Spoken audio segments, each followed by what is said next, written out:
Lalu seberapa besar dampak penyanderaan pilot Susi Air pada layanan penerbangan di Papua Pegunungan dan langkah apa yang bisa diambil untuk penyelamatan pilot Philip Mertens? Kita akan bahas siang hari ini bersama dua narasumber kami yang hadir di studio Kompas TV. Ada Ketua Umum atau Ketua Forum Kerukunan Umat Beragama Kabupaten Jayapura, Albert Yoku, dan nanti di bagian AIN akan ada juga bergabung pengamat politik Ikrar Nusa Bakti. Selamat siang Bapak-Bapak, Pak Yoku, Pak Ikrar. Selamat siang. Ya, saya ke Pak Yoku dulu, Pak Ikrar. Pak Yoku, sebagai orang yang sehari-hari, saya yakin Anda tahu persis kondisinya bagaimana situasi sehari-hari di Kabupaten Jayapura, terutama di Papua, terutama di daerah pegunungan juga. Nah, terkait lalu lintas penerbangan di sana sehari-hari, sejak kapan sebenarnya penerbangan perintis ini sudah ada di daerah Papua? Ya, baik, terima kasih pemirsa Kompas TV.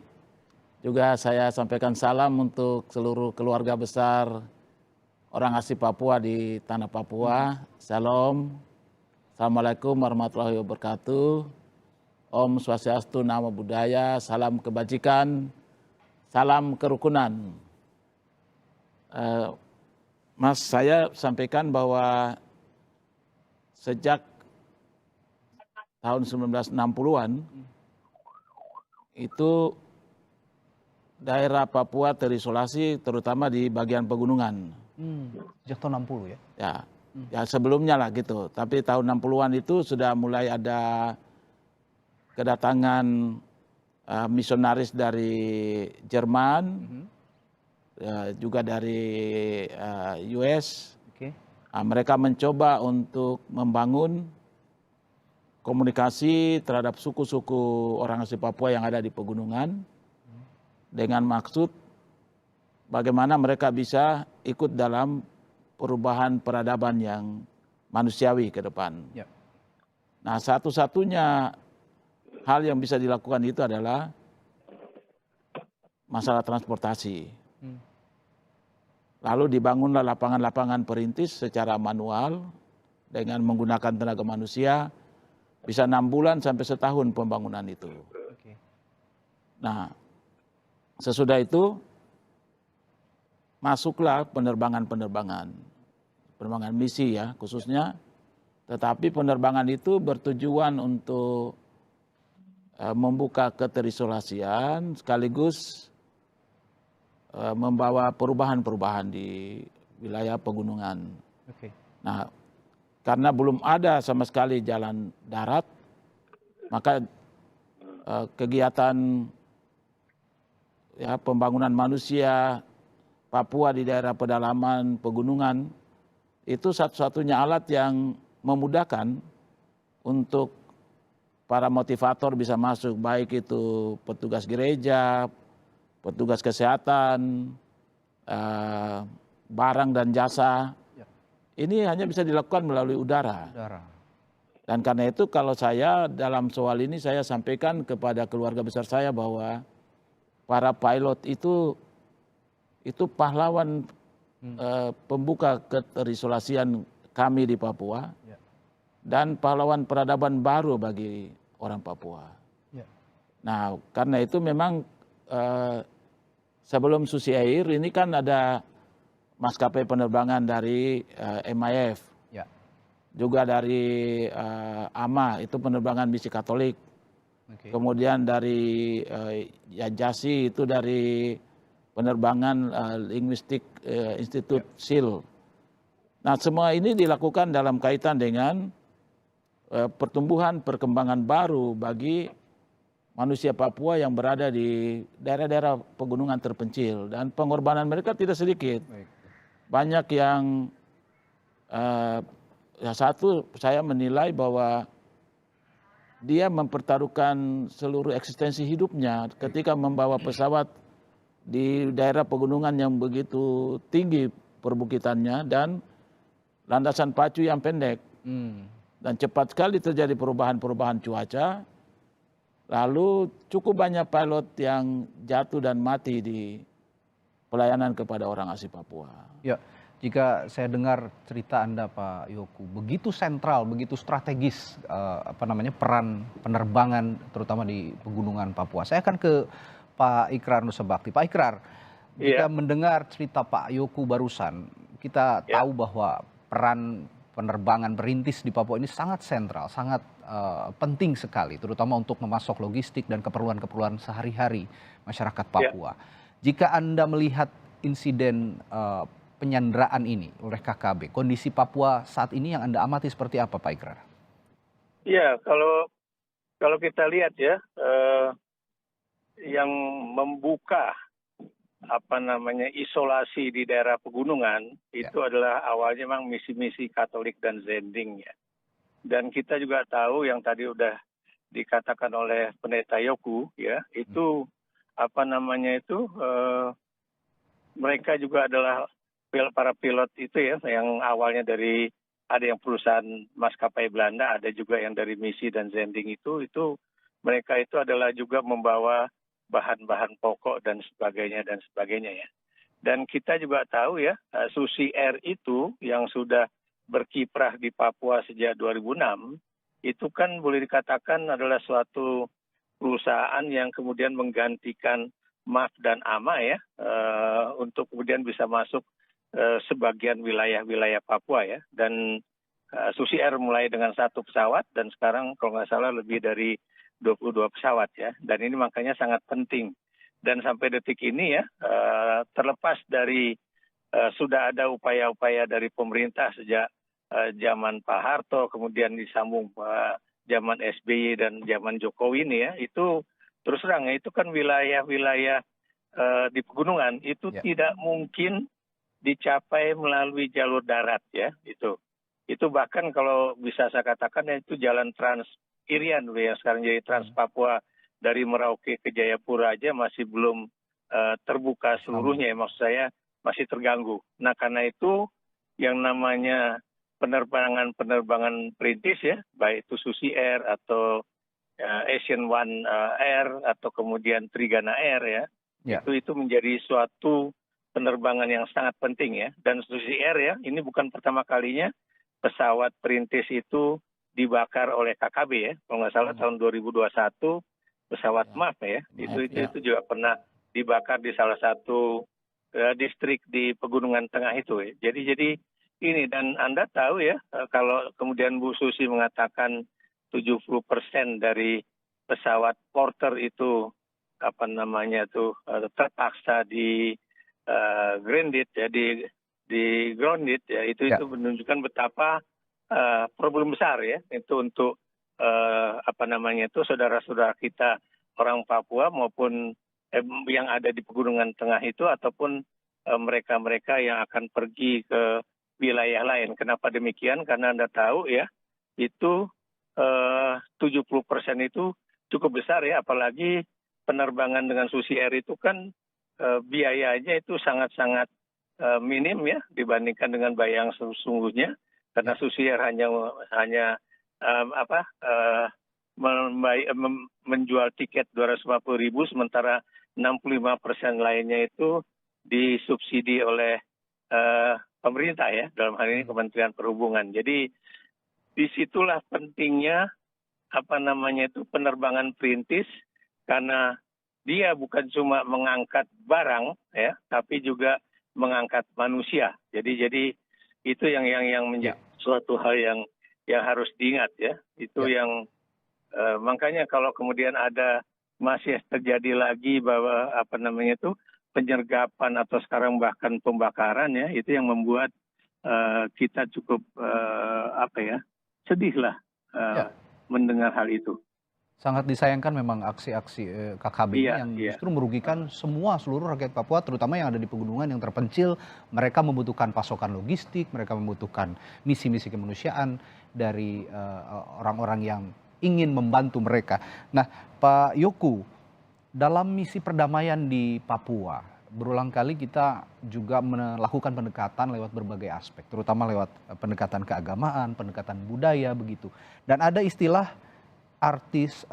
istilahnya satu tungku tiga batu yang dikaitkan dengan peran agama, adat dan juga pemerintah. Bisa Anda jelaskan arti dari satu tungku tiga batu ini yang biasa istilah yang biasa digunakan masyarakat Papua? Ya, ya, terima kasih Mas. Satu tungku tiga batu atau tiga peran ini konteks yang ada di Papua, yang biasanya kita gunakan untuk melakukan mediasi, negosiasi secara kearifan lokal. Ya. Nah, misalnya sekarang kalau di daerah penyanderaan ini, sebenarnya peran dari Pak Bupati, ya, Namia Wijangge bersama dengan tokoh agama, misalnya Pak Tilas Mom, juga ada peran dari pemerintah. Ini sudah kelihatan ya.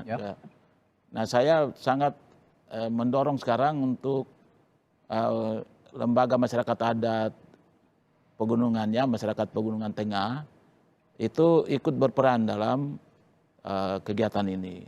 Karena yang tahu pendekatan secara local wisdom, ya, secara bahasa, budaya, makanan, dan berbagai hal lain, itu tiga unsur ini yang berada dekat dan selalu punya hubungan emosional terhadap seluruh kondisi yang ada di sana, baik secara iman, spiritual, keagamaan, tapi juga dalam hukum-hukum budaya dan adat mereka di situ.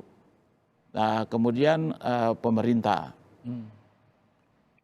Pada waktu-waktu lalu dalam masalah-masalah yang bersifat konflik horizontal, itu sangat efektif kita gunakan ini. Ya. Tapi dalam soal yang hari ini, saya pikir soal penyanderaan ini dia sudah pada soal vertikal dan dia sudah meliputi wilayah di luar dari peran tiga tungku ini. Tiga tungku itu. Tapi saya kira pemerintah pasti akan melakukan tugas vertikal ini. Artinya upaya-upaya itu sudah dilakukan sebenarnya, cuman ini berada di luar jangkauan.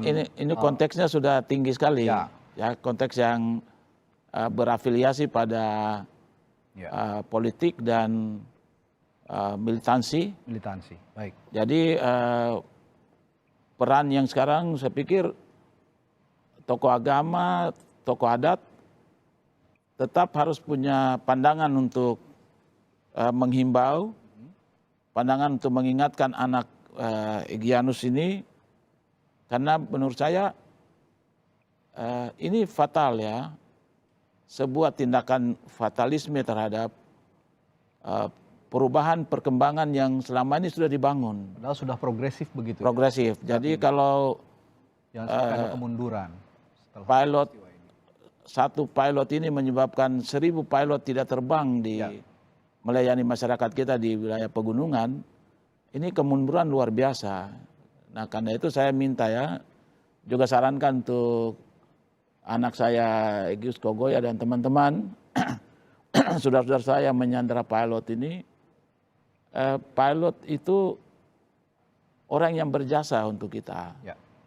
Dia meninggalkan keluarganya, negara dan bangsanya dengan siap mengambil resiko ya di wilayah itu. Dan ini yang kami dari pihak pemerintah, agama maupun masyarakat adat, pimpinan adat harus bicara keras soal matinya perkembangan yang harus berlangsung. Pak Yoku, nanti setelah jeda saya juga akan bertanya kepada Pak Ikrar bagaimana kira-kira upaya pendekatan pemerintah yang tepat dan bagaimana juga jika pendekatan kemanusiaan terhadap kelompok kriminal bersenjata yang menyandera pilot ini tidak berhasil. Kita akan bahas setelah jeda, tetaplah bersama kami di Kompas Siang. Kembali di Kompas Siang, masih bersama kami Ketua Forum Kerukunan Umat Beragama Kabupaten Jayapura, Bapak Albert Yoku, dan melalui sambungan telepon ada pengamat politik Bapak Ikrar Nusa Bakti. Saya akan ke Pak Ikrar, kita lanjutkan soal tadi proses negosiasi, proses kemanusiaan yang dilakukan oleh pemerintah, upaya yang dilakukan oleh pemerintah.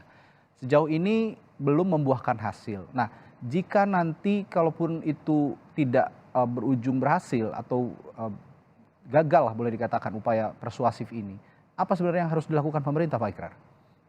Ya, masih yang jelas ya, kita berharap bahwa yang pendekatan keamanan atau kekerasan itu menjadi pilihan terakhir ya, atau disebut dengan the last resort.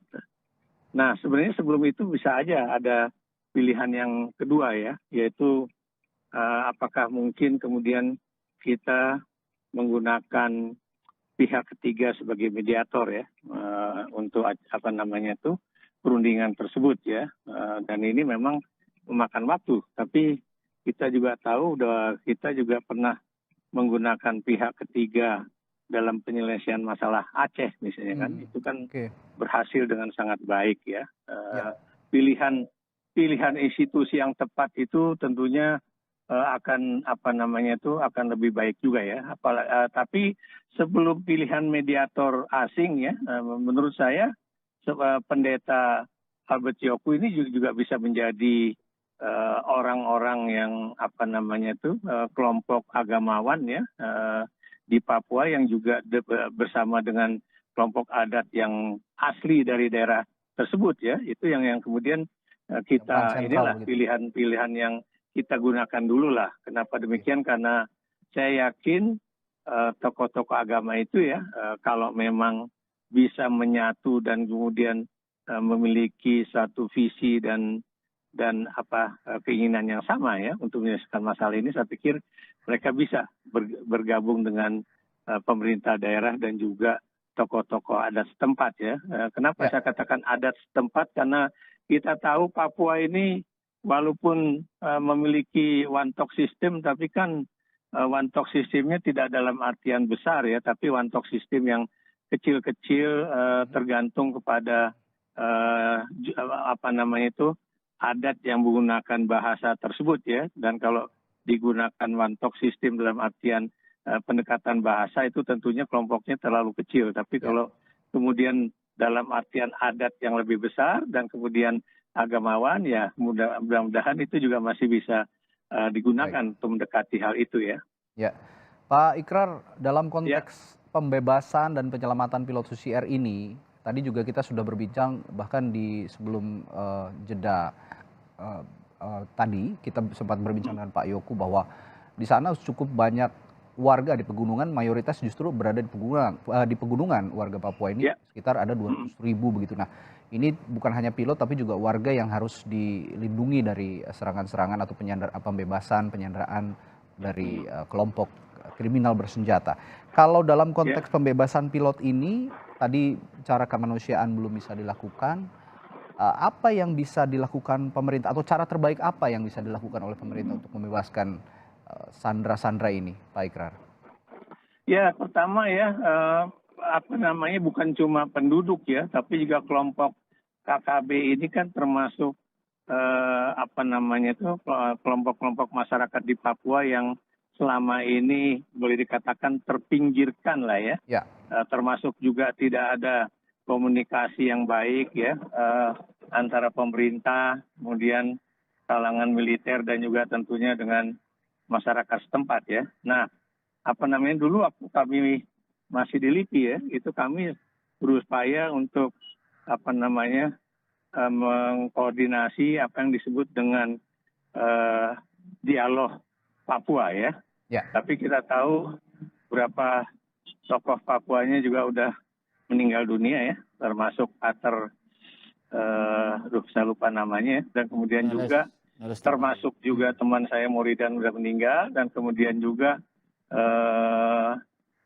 Henry Dudan Center atau Human satu institusi yang juga dulu banyak menyelesaikan persoalan-persoalan konflik di berbagai wilayah termasuk di di Aceh ya, itu juga boleh dikatakan masih memiliki keinginan untuk melakukan hal itu ya, karena biar bagaimanapun perdamaian di tanah Papua itu juga menjadi suatu hal yang sangat penting, bukan cuma untuk rakyat setempat atau rakyat Indonesia keseluruhan, tapi juga tentunya internasional juga, karena mereka kan juga banyak juga yang memiliki investasi di tanah Papua tersebut gitu. Jadi itu yang harus dikemukakan dulu ya sebelum memang kalau memang tidak ada pilihan lain ya Baik.